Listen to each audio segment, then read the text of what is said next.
अस्सलाम वालेकुम दोस्तों। चूँकि आप लोगों ने इस वाक़ये की डिटेल में वीडियो देख ली हैं, जो कि इरशाद भट्टी साहब वाला है और रिहान तारिक वाला है। इस मामले के ऊपर सॉरी टू से मैं यही कहना चाहूँगा कि जो चीज़ हम देखना चाहते हैं ना, तो फिर जो पॉडकास्टर हैं या जो एंकर्स हैं, हमें वही चीज़ वो दिखाना पसंद करते हैं। साफ ज़ाहिर है जिस चीज़ से उनको अर्निंग मिलेगी, वो हमें वही चीज़ दिखाना पसंद करेंगे। जिस चीज़ से उनको व्यूज़ आएँगे, जो चीज़ हम देखना चाहेंगे, अगर मैं आपको बताऊँ, अगर मैं भाषण देना शुरू हो जाऊँ, तो मुझे ये बताएं मेरा भाषण कौन सुनेगा? मुझे तो कोई जानता तक नहीं है। मेरी बात कौन सुनेगा? वो कहेगा कि यार बदल क्या यार है, टाइम वेस्ट हो रहा है। अगर इसी यहाँ पे मैं कोई चवले मारना शुरू हो जाऊँ, किसी के कैरेक्टर असैसिनेशन करना शुरू कर दूँ, किसी का मैं मॉरल वैल्यू डीमॉरल करना शुरू कर दूँ, या किसी का मैं एक स्टोरी बनाना शुरू कर दूँ, मैं कहना कि फलां बंदे ने ये किया वो किया। आपको पता है कि किसी को जानता नहीं है, एक फाश वीडियो निकलती है तो पूरी मार्केट में फैल जाती है। मतलब क्या है, जो चीज़ हम देखना चाहते हैं वही चीज़ ही वायरल होती है। अब बात करते हैं इनकी इनकी रिहान तारिक की और इरशाद भट्टी की। ये सेंसिबल इंसान है। गो के रिहान तारिक को समहाउ मैं चवले मारता हुआ शख्स कहता हूँ, लेकिन जो इरशाद भट्टी है वो सेंसिबल बंदा है, सेंसिबल वो बातें करता है समहाउ।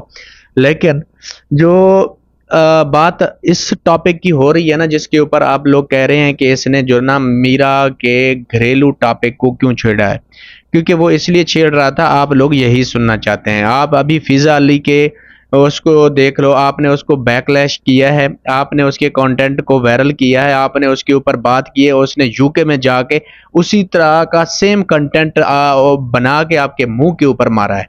उसने यही कहा है कि जो जो पटना है पट लो, मैंने वही कंटेंट ही बनाना है। सीधी सी बात है, आई एम सॉरी टू से। तो हम जो चीज़ देखना चाहते हैं, हम जो चीज़ पसंद करते हैं, साफ ज़ाहिर उन्होंने वही चीज़ दिखानी है। उनको तो इससे भी पैसा मिलना है। जहाँ पे उनको 1 लाख 2 लाख व्यूज़ आ रहे हैं और इस तरह की अगर वो बात करते हैं, उनका मतलब 2-3 मिलियन के लगभग 30-35 लाख के व्यूज़ आ जाते हैं। 30-35 लाख के उनको अच्छे खासे डॉलर मिल जाते हैं। मुझे पता है, मैं जानता हूँ कि एक वीडियो के ऊपर, एक पोस्ट के वायरल होने के ऊपर कितने डॉलर मिलते हैं। मैं इस चीज़ को अच्छी तरह जानता हूँ। तो फिर ये लोग भी उसी तरह के स्टंट करते हैं। यूट्यूब का जो आरपीएम है वो कितना देता है, सीपीएम है सॉरी, वो रेवेन्यू कितना देता है, फेसबुक का कितना देता है एल्गोरिदम, और उसके बाद टिकटॉक का कितना देता है, ये सारी चीज़ें मैं जानता हूँ। तो साफ ज़रा मुझे भी पता है इस चीज़ का। तो जो इरशाद भट्टी साहब ने बात की है, वो मैं ये नहीं कहूँगा कि उसने क्यों की है क्यों नहीं की, उसको करनी चाहिए नहीं, क्योंकि हर किसी के घर माँ बहन है। हर किसी को पता है हमने किस टाइप की बात करनी है, किस टाइप की बात नहीं करनी। ये इस टॉपिक पे मैं जा ही नहीं रहा, बिल्कुल भी नहीं जा रहा। मैं सिर्फ इसी टॉपिक के ऊपर जा रहा हूँ कि अगर इरशाद भट्टी ने बात की है, सॉरी टू से दे, हम सुनना भी यही चाहते हैं। अगर रिहान तारिक ने ये बात की है, सॉरी टू से, हम सुनना यही चाहते हैं। उनको चाहिए फ्यूल, वो फ्यूल हम दे रहे हैं। अगर हम फ्यूल दे रहे हैं तो साफ ज़ाहिर है वो तो किसी से भी बात करना नहीं हिचकिचाएंगे, किसी के भी कपड़े उतारना शुरू हो जाएंगे। इसी तरह अगर हमारा जैसे हमारा पैमरा है, वो जो मेन स्ट्रीम मीडिया के ऊपर वो उसको चेक एंड बैलेंस करता है, अगर इसी तरह सोशल मीडिया के ऊपर भी चेक एंड बैलेंस हो, अगर गवर्नमेंट कोई इस तरह की रिस्ट्रिक्शन लगाए, भाई अगर तुमने कोई वाहियात बात की, अगर तुमने कोई चवल बात की, अगर कोई वायरल हो जाती है, तो उस बंदे से ये बात पूछनी चाहिए, यार तुमने ये चवल क्यों मारी है। सॉरी, हमारे कोई पॉलिसी तो है नहीं, गवर्नमेंट की कोई पॉलिसी है नहीं, सोशल मीडिया की कोई पॉलिसी इस तरह की है नहीं। सोशल मीडिया के ऊपर तो सिर्फ यही चीज़ है कि अगर 18+ कंटेंट हुआ तो वो उसको बैन करेगा। अगर अदरवाइज जो चवलें होंगी बिलो दी बेल्ट, अगर चवलें भी होंगी ना, वो इसको सोशल मीडिया फिर भी एक्सेप्ट करता है। तो अगर हमने इस तरह की चवलें देखना छोड़ दी, तो ये इन लोगों का भी धंधा बंद हो सकता है, अदरवाइज इन लोगों का कोई धंधा बंद नहीं होने वाला।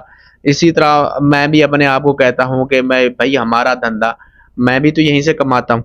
मैं भी कहता हूँ हमारा धंधा भी जब तक चल रहा है, हमने तो यही दिखाना है, हमने तो यही व्यूज़ की रट लगानी है। तो कंटेंट क्रिएटर को सोचना चाहिए कि यार हम क्या चीज़ दिखा रहे हैं, क्या चीज़ नहीं दिखा रहे। अगर जो साइको उनकी फिल्म की प्रमोशन थी, अगर ये मार्केटिंग स्टंट है, तो फिर इन दोनों को सज़ा मिलनी चाहिए। ये अगर आला जो अथॉरिटीज़ हैं, इनका चेक एंड बैलेंस करना चाहिए, अदालतों को इन्वॉल्व करके इन्हें पूछना चाहिए। अगर ये है मार्केटिंग स्टंट, फिर तो मीरा को भी सज़ा मिलनी चाहिए और भट्टी साहब को भी सज़ा मिलनी चाहिए। अगर ये मार्केटिंग स्टंट नहीं है, क्योंकि भट्टी साहब कहते हैं कि मैंने ये पैसे दे के पॉडकास्ट की है, मतलब मीरा को या समहाउ हम होस्ट को पैसे देते हैं। मैं इसकी खुद मिसाल हूँ। मैंने एक पॉडकास्ट करने के लिए किसी बंदे से रब्ता किया, उसने कहा मैं इतने पैसे लूंगा, जो कि उसका हक है भाई, वो क्यों आपको आपका टाइम दे, फिर ठीक है वो लेना चाहता है तो वो ले आपसे पैसे। लेकिन अगर वो आपसे पैसे डिमांड कर रहा है तो पैसे देने चाहिए। इसी तरह अगर मीरा ने डिमांड की है, भट्टी साहब ने पैसे दिए हैं, तो फिर तो उसका हक है भाई, वो जो सवाल करे। बिलो दी बेल्ट तो नहीं जाना चाहिए, लेकिन मॉरल वैल्यूज को सामने रख के जो सवाल, अगर उसने पैसे पे की, अगर उसने पैसे पे नहीं किए तो फिर इस तरह का शोर मचाना एक फजूल बात है। लेकिन समहाउ हमारे जैसे जो कंटेंट क्रिएटर हैं उनको भी चाहिए कि यार बंदे दे पुत्रों की तरह कंटेंट बनाए, कोई इंसानों वाला कंटेंट बनाए, ताकि जो घर बैठी खवातीन है, हमारी माएँ बहनें, वो भी इसको देख सकें। Thank you so much. अल्लाह हाफिज़।